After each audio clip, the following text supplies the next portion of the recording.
আসসালামু আলাইকুম দেশবাসী।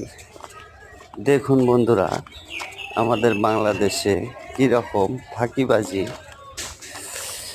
ফাঁকি দিতে দিতে বাংলাদেশটা ধ্বংস করে ফেলেছে।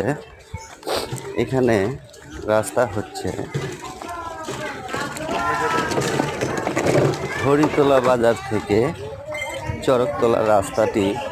দেখুন কিভাবে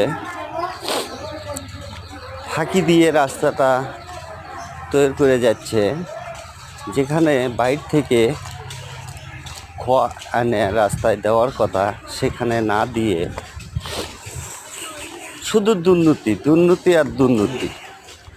দুর্নীতি করার মতো ধরার মতো প্রতিবাদের লোক নাই এখানে।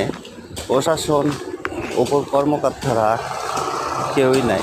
দেখুন ভিডিওটি আপনাদের মাঝে তুলে ধরলাম। এই যে দেখুন রাস্তার খোয়া, রাস্তায় ব্যবহার হচ্ছে যেখানে বাইরে থেকে খোয়া দেওয়ার কথা। এই যে রাস্তার খোয়া কুবিয়ে রাস্তায় ফিনিশিং করে দিচ্ছে। এই রাস্তা কয়দিন যাবে দেখুন। এই যে কীভাবে রাস্তার খোয়া রাস্তায় বিছিয়ে দেওয়া হচ্ছে, অথচ এখানে প্রতিবাদ করার লোক নাই।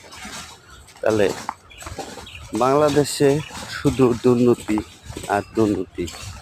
এখানে কি উপর কর্মকর্তা, তাদের কি চোখ নাই? তারা কি প্রতিবাদ করতে পারে না?